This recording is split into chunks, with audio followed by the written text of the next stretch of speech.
Estás viendo Canal América, televisión dominicana para el mundo.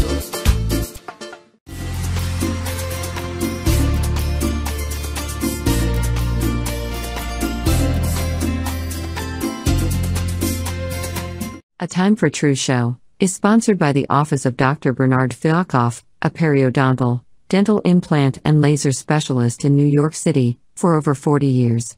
Dr. Fialkoff was honored by the International College of Dentists and Pierre Fauchard, and received the Presidential Lifetime Humanitarian Honor from the White House. Call us at 718-229-3838. Sometimes life can be so damn hard, you don't know where to go. Everything keeps falling apart, yeah. You try to do your best, but only God knows that you've given everything you've got, but the world takes you down. You just keep moving on. Let your fears.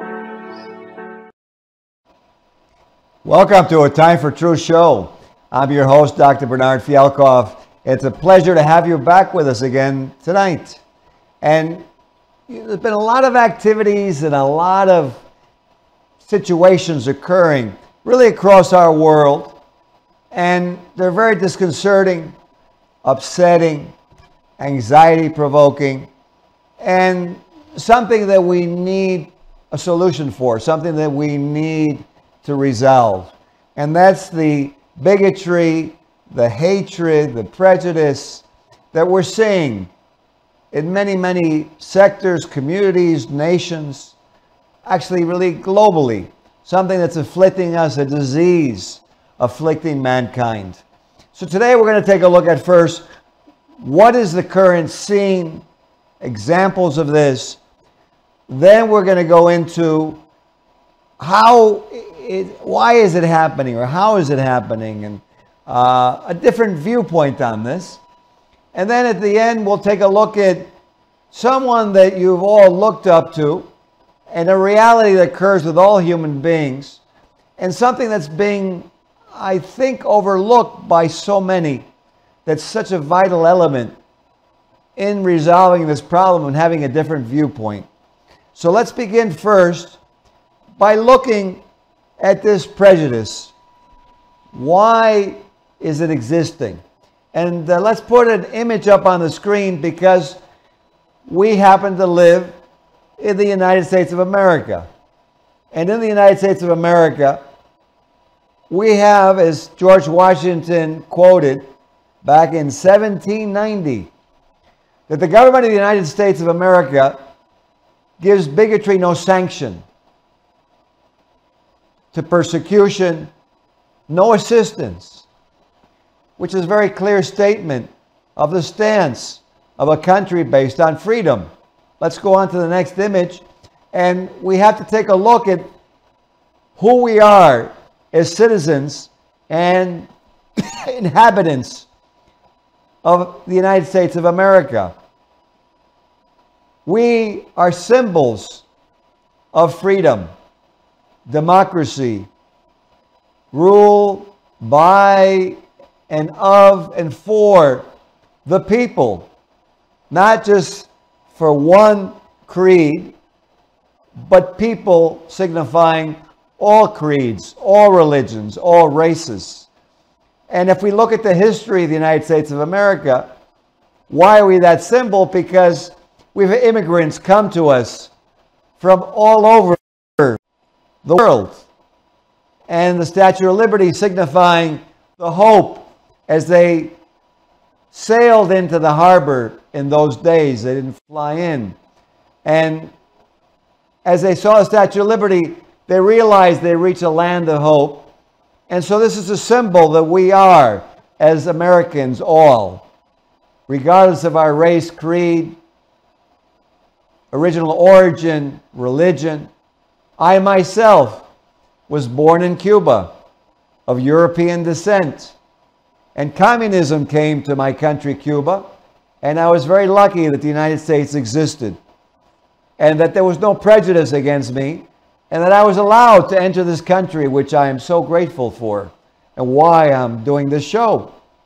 And so let's go on now and look at the current scene, and look at it with a different viewpoint, not as an individual, but as a member of the United States of America, a group member that stands for a certain example of more righteous behavior, a behavior of integrity. And let's go to that first video, engineer, and let's take a look at some of the bigotry that has occurred and is occurring in our country. Let's go ahead.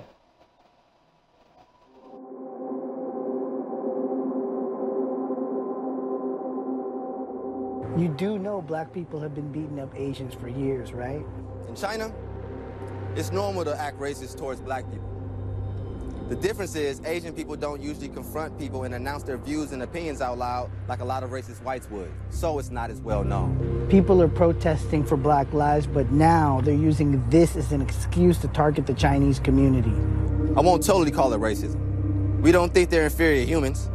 We have a fair skin obsession that shows class or caste preference.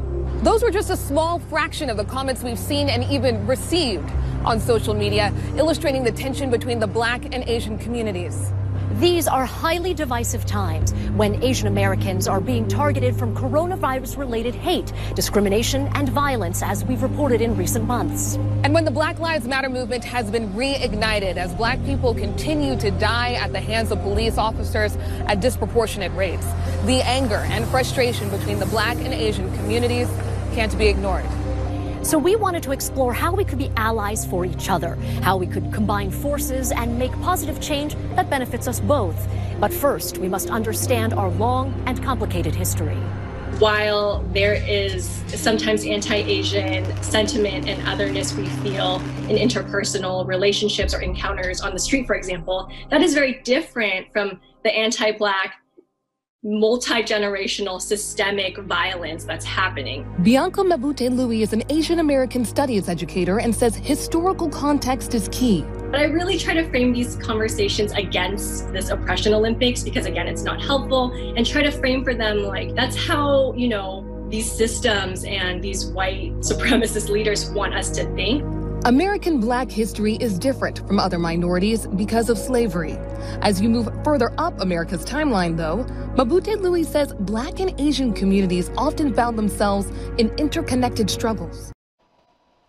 Now, as we go through these initial videos, I'd like to point out that generalization to a whole class of people would eliminate the individual variations, which really is not logical because everyone is not the same. And so because of that, to have an opinion that's generalized would be inaccurate because it would not be truthful or honest.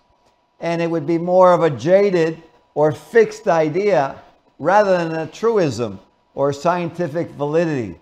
So we need to eliminate generalities and take a look at whether or not we want to immediately label another group, because then who is the bigoted and who is the bigotee and who is causing and who is being the effect, because it seems like this is part of the chain of reaction that's occurring across our country.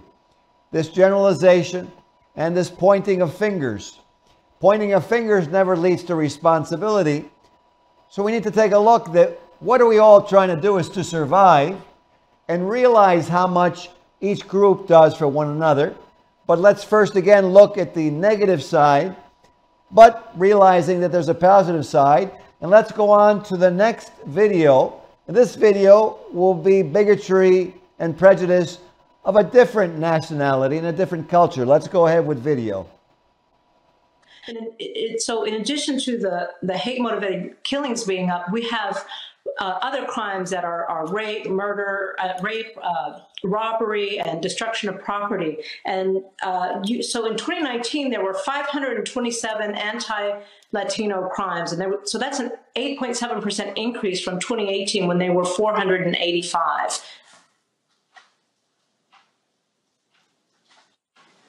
Suzanne, also according to the report, hate crimes in the U.S. jumped to their highest level in more than a decade in 2019.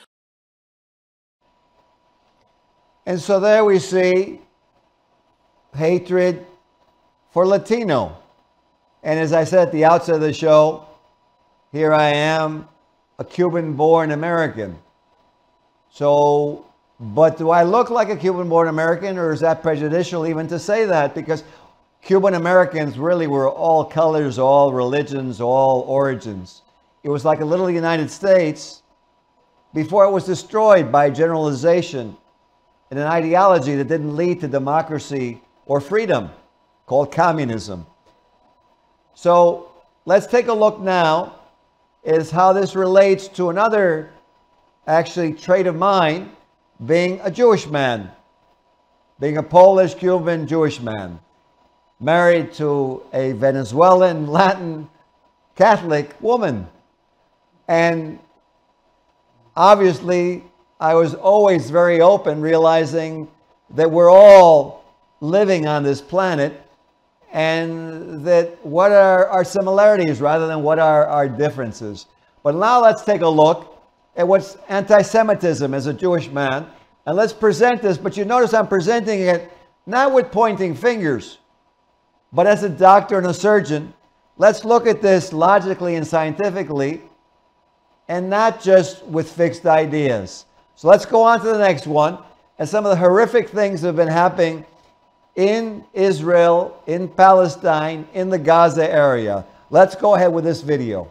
I want to hear this story now. A New Yorker who survived the Hamas terror attack at the music festival. She is back in the United States, but says she has concerns over safety here at home as anti-Israeli protests are spanning across the country, have no sign of slowing down. Natalie Sanandaji joins us now, and it is so good to have you here. You live in Long Island. You were there in Israel for a wedding. You stayed for the holidays, and then you went to the rave in the desert. What happened? How were you woken up that morning?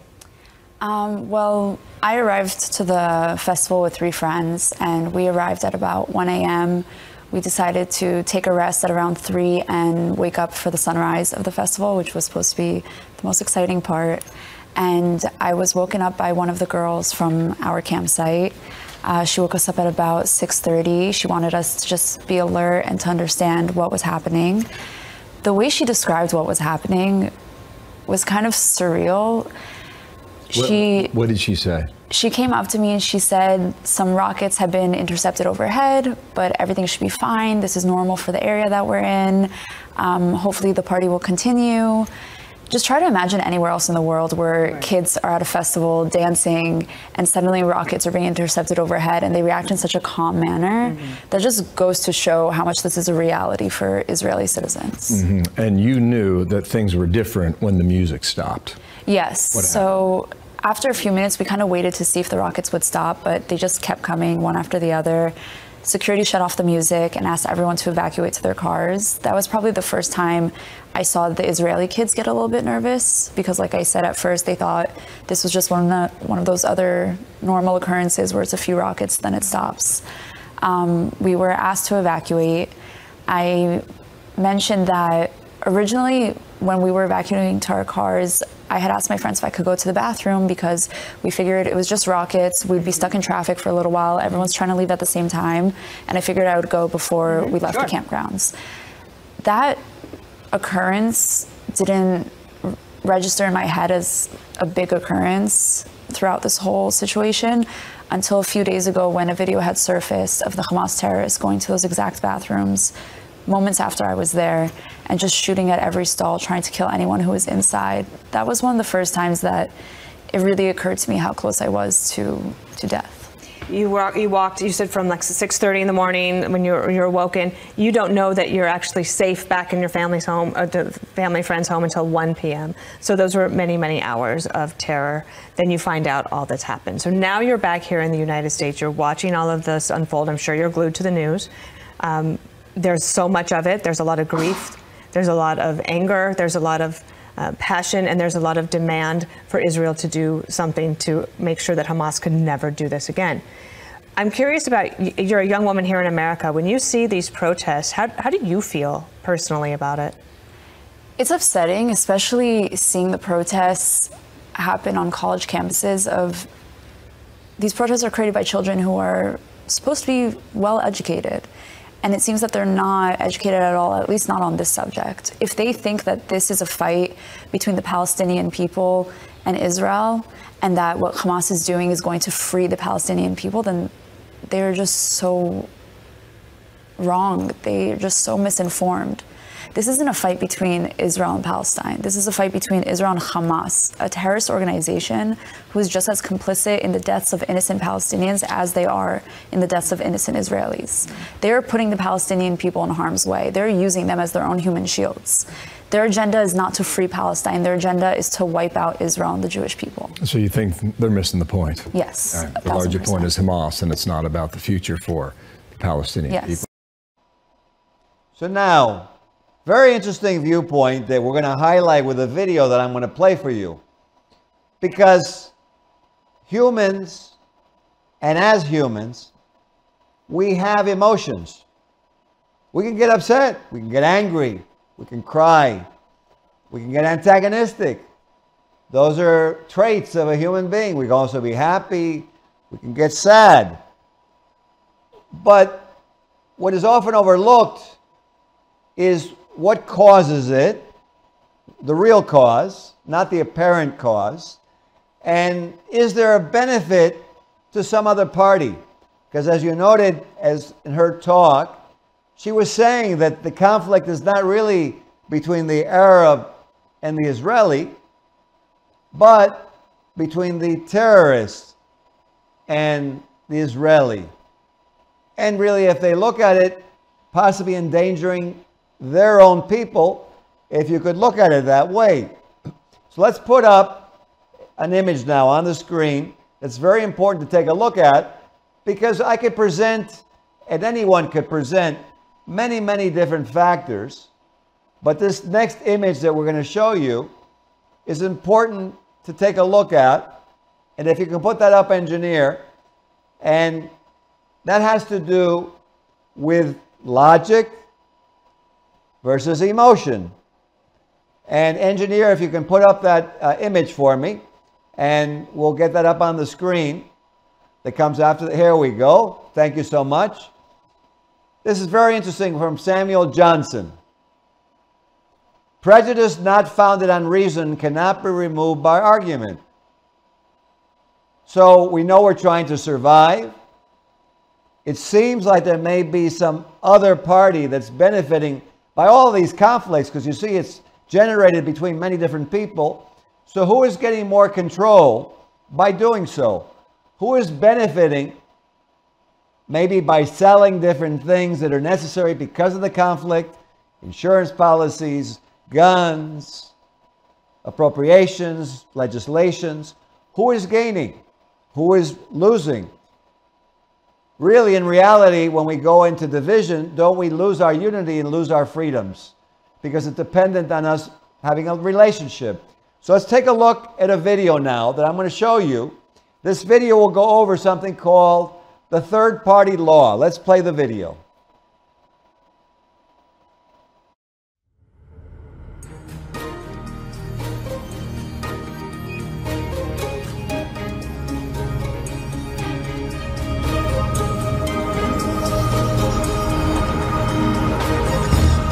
When you look at the world around you, trouble and conflict seem so commonplace, Dude, I'll give you your money back. I've always paid you back. so inevitable, I'm always late paying these. that it's easy to assume that it's just the way life is.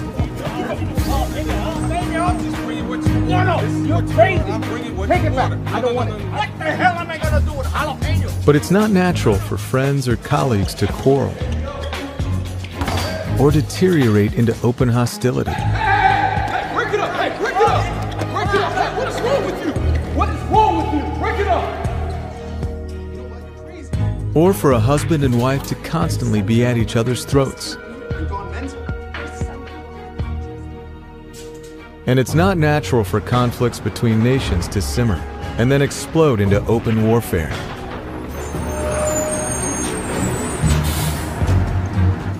So what's causing them? And why are these conflicts so difficult, if not impossible, to fully resolve? That was delicious. Thank you. Thank you, honey. Wait, are you leaving? Yeah, I got this thing. This thing? It's 9 o'clock at night. Okay, overreacting. Look, it's just a business thing. Relax. Doug, are you cheating on me? What? Are you cheating on me? No. You know what? You're crazy. You know that, right? You're losing your mind. Take an example of any two people fighting. As no one else is around, the obvious thing to assume is that they caused the fight. Each blames the other. There's something going on, so just admit it. There is nothing going on. You've gone mental. But the quarrel doesn't resolve. Listen to yourself. There's nothing. Why? Because its true cause has not been established. You see, neither of them actually caused the fight. In Scientology, it was discovered that there is a fundamental and natural law of human relations, which explains the real underlying cause of all human conflicts. The previously unknown law would seem to be this: a third party must be present and unknown in every quarrel for a conflict to exist. That two people are fighting is easy to see. What's hard to see, and even harder to suspect, is that a third party exists who actively promoted their quarrel. Steve, what are you doing? I'm married to your friend. Come on, married? When does that ever stop Doug? Shouldn't stop you either. What are you trying to say? Oops, I've said too much. The hidden third party is the instigator. I don't know how you do it. What, do what? Trish. I mean, she's a lovely girl and all. Come on, she's a little crazy. Always has been. Marital conflicts are common. Are you cheating on me? You're losing your mind. I gotta go. But marriages can literally be saved if both parties sort out who actually caused the conflicts. It may seem incredible, but the law is always true. Break it up! What is wrong with you? What is wrong with you? Break it up! While it is commonly believed to take two to make a fight, a third party must exist and must develop it for actual conflict to occur. For example, the unsuspected bystander who denies any part of it is the one that brought the conflict into existence in the first place. The person who sometimes seems to be a supporter of only one side He's always talking about you whenever you're not around. He talks badly about you all the time. is the actual instigator, the hidden third party.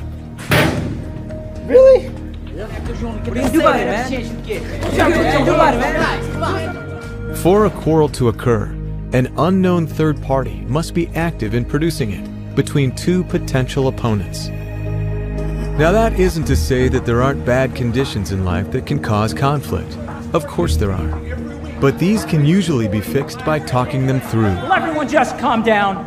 There isn't enough money in the company for anyone to get raises right now. Oh, yeah. Not enough money, is that right? I don't see you taking a bus here every day. What? Is that a new car, Jerry? Because it's nice. No, actually, it's my wife's car, Bill. She's taking the bus. Like I said, there's no money in the company for anyone right now. These conditions are unacceptable. Yeah. We're working overtime for free. That's right. Something is wrong here. Yeah, there is. The complaints I keep getting about all the mistakes going on down here at the warehouse. Wrong deliveries, wrong invoices. Wrong invoices? The only time a conflict cannot be resolved and continues is when there is a third party actively promoting the conflict. At first, both sides may think of many reasons why they're fighting. You ordered this. This is what you ordered. You have to take it back. I brought you exactly what you ordered. I won't take this if it's for free, all right? But these reasons aren't a human being.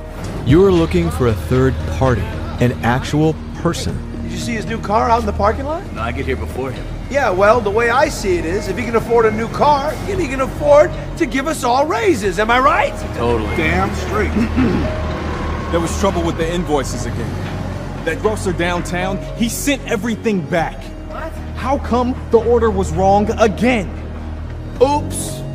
I guess management gets what management pays for. Am I right, gentlemen? The third party ordinarily uses false reports to create the trouble. Keep hearing from our customers that your invoicing's all wrong. False reports are written or spoken statements which turn out to be groundless or deceitful. I think it's actually the warehouse guys. I think they're screwing up these invoices on purpose. A lot of them are talking about striking. They all want raises. Wrong invoices. You send us the paper, we send the product out. No, there's something broken here. Find the third party and establish the proof. That will be the end of their conflict. I've had enough. This isn't working. But how do you uncover someone who's hidden or unknown? Unless they are detected, those hidden but very real third parties can wreak considerable havoc in your life. In studying the third party law, you'll learn precisely how to find out who has been spreading false reports and stirring up these conflicts, and why this discovery opens the door to their resolution. The third party law is the tool that resolves all those previously unsolvable conflicts in life. Peace and harmony between men can be more than just a dream. With these tools, it is within reach.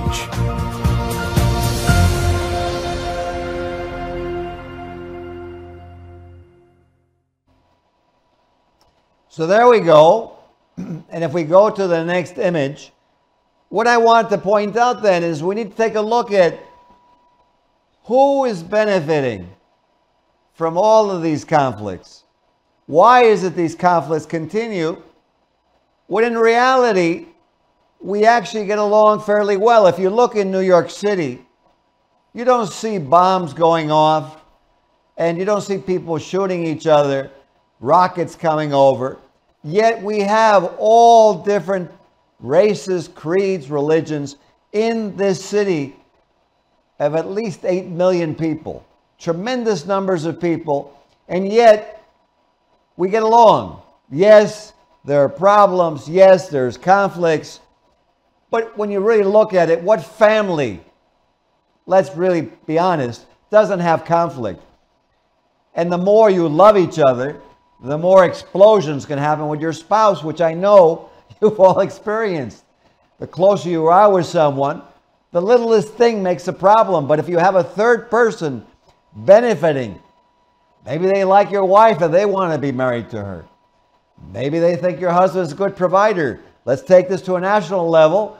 And maybe one nation is resentful of the other, and there's a third one taking advantage. Or maybe there's an entity that's not Jewish and not Muslim, but a terrorist organization, and they're getting the benefit. Or maybe there's a reason that the Asians and the African Americans were fighting, and maybe it's not who they think, and it's not the Caucasian, but maybe it's a totally different reason that's causing it. But the way to actually resolve it would be through communication, not through conflict. So, which is what that third party would never want. And they would spread that by media and by different means of false propaganda, with propaganda to create the conflict, create the division, and make the communication impossible. It's never been done, it seems like, in history, so it's a little bit of a tall task, but at least we have a hope. I want to read you this, it's very interesting, from William Faulkner, because it's so true that living anywhere in the world today and being against human rights and equality, regardless of race, color, or creed, would be like living in Alaska and being against the snow. Would be a little ludicrous. So let's take a look at something. So we're all trying to survive. And sometimes we say, well, but you know, I'm the guy who should be in charge, or I'm the woman who should be in charge. Let's take a look at someone who was in charge and incited fear in his opponents, and what happened in his life, and what happens in everyone's life across the entire planet that we sometimes forget until it's too late. Let's play the first video of a tremendous boxing champion. Let's go ahead with that video, engineer. With 30 seconds left in round 7, Tyson connected with a left hook that sent the challenger stumbling backward. Biggs was able to get up, but Tyson continued his assault, sending Biggs reeling to the canvas with a left hook. And 10 seconds to go in a round. There's a left hand. He's down again. It's over. It's all over. All over. And if you look at it in war and in conflict, we have destruction, we have death, violence. And it seems like there's a victor. But I want to show you what this tremendous victor, champion, who incited fear, what he realized, which is a beautiful realization and is a great example for what he said. And let's take a look at this in the world. Who is winning with destroying children, babies? Does it really matter what color the baby is? I don't think so. If it was your child and a Chinese person killed them, or if he was Chinese and a Jewish person killed them, or if it was a Jewish baby and a white person killed them, what difference would it make? We would all suffer equally. As a surgeon, I can tell you when I cut you, you all bleed red, regardless of your race, religion, and color. And you all heal the same. We need to get away from these fixed idiocies and take a look at facts and find who's generating the conflict and keeping us separated. So let's take a look now, after showing you what this champion, Mike Tyson, did, what happened as years went on in his life, and let's take a look at his video now. No, I'm just fighting to take care of my bills, basically. I don't have the stomach for this kind of no more. I'm more conscious of my children and those guys looking at my parents. I don't have that ferocity. I'm not an animal anymore. Does that mean we won't see you fight again? Yeah, that's most likely. I'm not going to fight again. Look at what Mike Tyson said. He's concerned about his children. Jews have children. Arabs have children. African Americans have children. Asian Americans have children. Europeans have children.